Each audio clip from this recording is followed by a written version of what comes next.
Hello everyone, welcome back to ಚಲನ್. Railway recruitment ಬೋರ್ಡ್ನಲ್ಲಿ technician ಹುದ್ದೆಗಳಿಗೆ ಆನ್ಲೈನ್ ಮೂಲಕ ಅರ್ಜಿಯನ್ನು ಆಹ್ವಾನಿಸಲಾಗಿದೆ. ಈ ಟೆಕ್ನಿಷಿಯನ್ ನಲ್ಲಿಯೂ ಕೂಡ ಎರಡು ರೀತಿಯ ಹುದ್ದೆಗಳಿದಾವೆ. ಟೆಕ್ನಿಷಿಯನ್ ಗ್ರೇಡ್ 1 ಸಿಗ್ನಲ್ ಮತ್ತು ಟೆಕ್ನಿಷಿಯನ್ ಗ್ರೇಡ್ 3 ಅಂತ ಹೇಳಿ. ಟೆಕ್ನಿಷಿಯನ್ ಗ್ರೇಡ್ 1 ಹುದ್ದೆಗೆ ವಿದ್ಯಾರ್ಹತೆ ಬೇರೆ ಇದೆ. ಅದೇ ರೀತಿಯಲ್ಲಿ ಟೆಕ್ನಿಷಿಯನ್ ಗ್ರೇಡ್ 3ಗೆ ವಿದ್ಯಾರ್ಹತೆಯೂ ಕೂಡ ಬೇರೆ ಇದೆ. ಟೆಕ್ನಿಷಿಯನ್ ಗ್ರೇಡ್ 3ಗೆ ನೋಡೋದಾದ್ರೆ SSLC ಪಾಸ್ಡ್ ಸ್ಟೂಡೆಂಟ್ಸ್ ಮತ್ತು ITI ಆದಂತಹ ಅಭ್ಯರ್ಥಿಗಳು ಹುದ್ದೆಗಳಿಗೆ ಅರ್ಜಿಯನ್ನು ಸಲ್ಲಿಸೋದಕ್ಕೆ ಅರ್ಹತೆಯನ್ನು ಹೊಂದಿರ್ತಾರೆ. ಟೆಕ್ನಿಷಿಯನ್ ಗ್ರೇಡ್ 1 ಹುದ್ದೆಗಳಿಗಾಗಿ ಅರ್ಜಿಯನ್ನು ಸಲ್ಲಿಸೋದಕ್ಕೆ ವಿದ್ಯಾರ್ಥಿ BSc physics, electronics, computer science, information technology, instrumentation ಈ ತರದ ಒಂದು ಆಪ್ಷನಲ್ ಸಬ್ಜೆಕ್ಟ್ಗಳನ್ನ ಹೊಂದಿರುವಂತಹ ಅಭ್ಯರ್ಥಿಗಳು ಅರ್ಜಿಯನ್ನ ಸಲ್ಲಿಸೋದಕ್ಕೆ ಅವಕಾಶ ಇರ್ತೈತಿ. ಡಿಪ್ಲೊಮಾ ಆದಂತಹ ಅಭ್ಯರ್ಥಿಗಳು ಮತ್ತು ಇಂಜಿನಿಯರಿಂಗ್ ಆದಂತಹ ಅಭ್ಯರ್ಥಿಗಳು ಕೂಡ ಅರ್ಜಿಯನ್ನ ಸಲ್ಲಿಸಬಹುದು.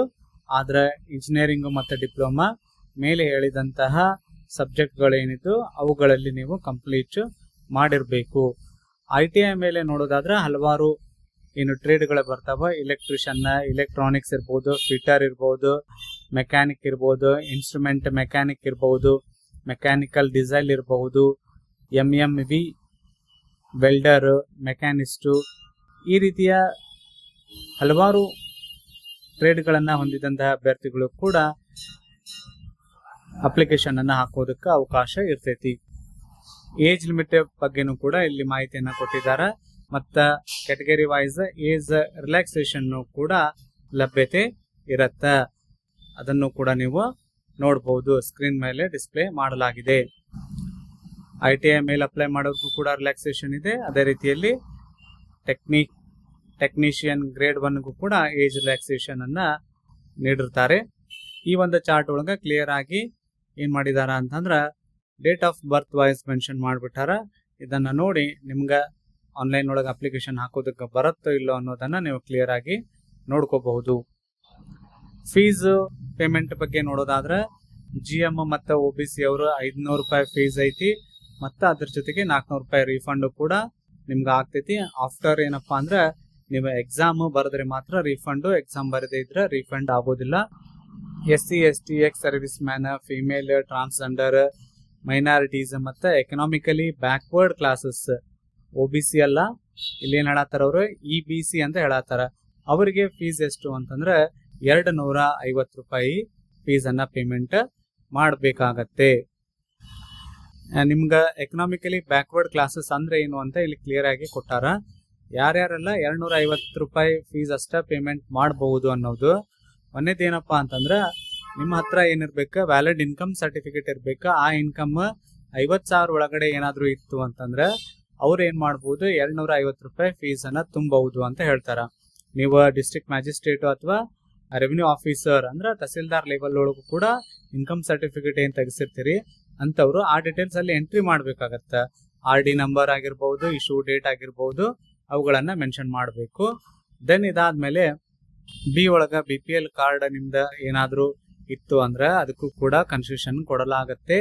ಅಲ್ಲಿ ನೀವು BPL ಕಾರ್ಡ್ ನಂಬರ್ ಎಂಟ್ರಿ ಮಾಡ್ಬೇಕು, ಇಶ್ಯೂ ಡೇಟ್ ಅನ್ನ ಕೂಡ ಎಂಟರ್ ಮಾಡ್ಬೇಕಾಗತ್ತ.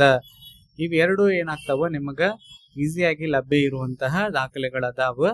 ಅವೆರಡನ್ನ ಅಪ್ಲೈ ಮಾಡಿ ಅಂದ್ರೆ ಅವೆರಡುಗಳ ನಂಬರ್ಗಳನ್ನ ಎಂಟರ್ ಮಾಡಿ ನೀವು OBC ಕ್ಯಾಂಡಿಡೇಟ್ಸ್ ಆಗಿದ್ರು ಕೂಡ ಅಥವಾ GM ಕ್ಯಾಂಡಿಡೇಟ್ಸ್ ಆಗಿದ್ರು ಕೂಡ ಏನ್ ಮಾಡಬಹುದು, ಫೀಸ್ ಒಳಗ ಕನ್ಸೆಷನ್ ಬೇಕಿದ್ರೆ ತಗೋಬಹುದು. ಅರ್ಜಿಯನ್ನ ಸಲ್ಲಿಸೋದಕ್ಕೆ ಬೇಕಾಗುವಂತಹ ದಾಖಲೆಗಳು Aadhaar card, SSLC marks card, ITI marks ಕಾರ್ಡ್ಸ್ಗಳು. ನೀವೇನಾದ್ರೂ ಈ ಒಂದು ಟೆಕ್ನಿಷಿಯನ್ ಗ್ರೇಡ್ 1ಗೆ ಹಾಕ್ತಾ ಇದ್ರಿ ಅಂದ್ರೆ ನಿಮ್ಮ ಡಿಗ್ರಿ ಮಾರ್ಕ್ಸ್ ಕಾರ್ಡ್ಗಳು ಅಥವಾ ಇಂಜಿನಿಯರಿಂಗ್ ಮಾರ್ಕ್ಸ್ ಕಾರ್ಡ್ಗಳು, ಡಿಪ್ಲೊಮಾ ಮಾರ್ಕ್ಸ್ ಕಾರ್ಡ್ಗಳು ಬೇಕಾಗ್ತಾವ. ಮತ್ತೆ ಕಾಸ್ಟ್ ಅಂಡ್ ಇನ್ಕಮ್ ಸರ್ಟಿಫಿಕೇಟ್ಸ್ಗಳು ಬೇಕಾಗತ್ತೆ. ನೀವು OBC ಕ್ಯಾಂಡಿಡೇಟ್ಸ್ ಆಗಿದ್ರ ಸೆಂಟ್ರಲ್ OBC ಅನ್ನ ತೆಗೆಸಿರ್ಬೇಕು.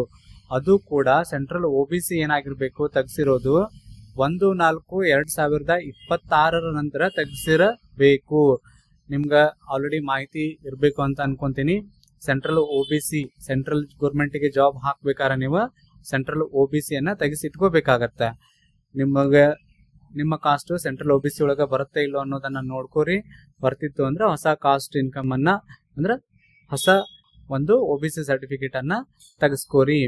ವ್ಯಾಲಿಡಿಟಿ ಈಗ ಮೊದಲೆಲ್ಲ ಏನಾಗ್ತಿತ್ತು, ವ್ಯಾಲಿಡಿಟಿ ಸೆಂಟ್ರಲ್ OBCದು 1 ವರ್ಷ ಇರ್ತಿತ್ತು, ನೀವು ತೆಗೆಸಿದ ಡೇಟ್ನಿಂದ ಹಿಡಿದು 1 ವರ್ಷದವರೆಗೆ. ಆದ್ರೆ ಈಗ ಆ ಥರ ಇಲ್ಲ, ಫೈನಾನ್ಷಿಯಲ್ ಇಯರ್ದಿಂದ ಏನ್ ಮಾಡತ್ತಾರ ಅಂದ್ರೆ ಕೌಂಟಿಂಗ್ ಮಾಡ್ತಾರ. ಹಾಗಾಗಿ ನೀವು 1/4/2026 ನಂತರ ತೆಗೆಸಿರುವಂತಹ OBC ಸರ್ಟಿಫಿಕೇಟ್ ಅನ್ನ ತಗೋಬೇಕಾಗತ್ತೆ. SC ಮತ್ತೆ ST ಕ್ಯಾಟಗರಿದವ್ರಿಗೆ ನಡಿತೈತಿ, ಹಳೇದಿದ್ರು ಕೂಡ ತೊಂದರೆ ಇಲ್ಲ. ಲೈವ್ ಫೋಟೋ ಅಪ್ಲೋಡ್ ಇರುತ್ತೆ, ಸಿಗ್ನೇಚರ್ ಅಪ್ಲೋಡ್ ಮಾಡಬೇಕಾಗತ್ತೆ, ಇಮೇಲ್ ID ಮೊಬೈಲ್ ನಂಬರ್ ಬೇಕಾಗತ್ತೆ. ಇವಿಷ್ಟು ದಾಖಲೆಗಳು ಮಿನಿಮಮ್ ಡಾಕ್ಯುಮೆಂಟ್ಸ್ಗಳು ಆಗಿದಾವ. ನೀವು OBC ಒಳಗೂ ಬರಂಗಿಲ್ಲ, SC ST ಕ್ಯಾಂಡಿಡೇಟ್ಸ್ಗಳು ಕೂಡ ಅಲ್ಲ ಅಂತಂದ್ರೆ EWS ತೆಗೆಸ್ಕೊಳ್ಳೋದಕ್ಕೆ ಒಂದು ಅವಕಾಶ ಇರುತ್ತೆ. ಎಕನಾಮಿಕಲಿ ವೀಕರ್ ಸೆಕ್ಷನ್ ರಿಸರ್ವೇಶನ್ ಅಂತ ಹೇಳಿ. ಅದಕ್ಕೆ ಕೆಲವೊಂದಿಷ್ಟು ಕಂಡೀಷನ್ಸ್ಗಳದಾವ, ಈ ಸ್ಕ್ರೀನ್ ಮೇಲೆ ತೋರಿಸ್ತಾ ಇದ್ದೀನಿ ನೋಡ್ರಿ. ಇವುಗಳ ಕಂಡೀಷನ್ ನೀವು ಫುಲ್ಫಿಲ್ ಮಾಡ್ತಿದ್ರಿ ಅಂದ್ರೆ ನಿಮ್ಮ ತಹಸೀಲ್ದಾರ್ ಆಫೀಸಿಗೆ ಅಥವಾ ನಾಡ ಕಚೇರಿ ಆಫೀಸಿಗೆ ಅಥವಾ ನೀವು ಆನ್ಲೈನ್ ಸೆಂಟರ್ಗೆ ಭೇಟಿಯಾಗಿ EWS ಕೂಡ ತೆಗೆಸ್ಕೊಳ್ಳೋದಕ್ಕೆ ಅವಕಾಶ ಐತಿ. ಇಲ್ಲಿ ಕೊಟ್ಟಿರುವಂತಹ 4 ಪಾಯಿಂಟ್ಸ್ಗಳು ಏನಿದಾವ ಇವುಗಳ ನೀವು ಸ್ಯಾಟಿಸ್ಫೈ ಮಾಡ್ತಿರ್ಬೇಕು, ಅಂದಾಗ ಮಾತ್ರ ನಿಮ್ಗೆ EWS ತೆಗೆಸ್ಕೊಳ್ಳೋದಕ್ಕೆ ಅವಕಾಶ ಇರುತ್ತೆ. EWSಗೂ ಕೂಡ ರಿಸರ್ವೇಶನ್ ಇರ್ತೈತಿ ಜಾಬ್ ಒಳಗ. ಅರ್ಹ ಮತ್ತು ಆಸಕ್ತ ಅಭ್ಯರ್ಥಿಗಳು ಕೊನೆಯ ದಿನದವರೆಗೆ ಕಾಯ್ದೆ ಬೇಗನೆ ಅರ್ಜಿಯನ್ನ ಸಲ್ಲಿಸಿ. ಅರ್ಜಿ ಸಲ್ಲಿಸುವುದಕ್ಕೆ ಕೊನೆಯ ದಿನಾಂಕ ಇರೋದು 29/7/2026 ಕೊನೆಯ ದಿನಾಂಕ ಆಗಿರ್ತೈತಿ. ಫೀ ಪೇಮೆಂಟ್ ಮಾಡೋದಕ್ಕೆ ಮಾತ್ರ 31/7/2026 ಆಗಿರ್ತೈತಿ. ಇನ್ ಕೇಸ್ ನೀವು ಅಪ್ಲಿಕೇಶನ್ ಹಾಕುವಾಗ ಏನಾದರೂ ತಪ್ಪುಗಳು ಆಗಿದ್ರೆ ಅವುಗಳನ್ನ ಸರಿಪಡಿಸೋದಕ್ಕೂ ಕೂಡ ಡೇಟ್ ಅನ್ನ ಇಲ್ಲಿ ಅವರು ಮೆನ್ಷನ್ ಮಾಡ್ಯಾರ. ಕರೆಕ್ಷನ್ಗೂ ಕೂಡ ಅವಕಾಶ ಇರುತ್ತೆ. ಇದೇ ರೀತಿಯ ಜಾಬ್ ನ್ಯೂಸ್ಗೆ ಸಂಬಂಧಿಸಿದಂತೆ ಚಾನೆಲ್ ಅನ್ನ ಸಬ್ಸ್ಕ್ರೈಬ್ ಮಾಡಿ, ಶೇರ್ ಮಾಡಿ ಮತ್ತು ಲೈಕ್ ಮಾಡಿ. Thank you.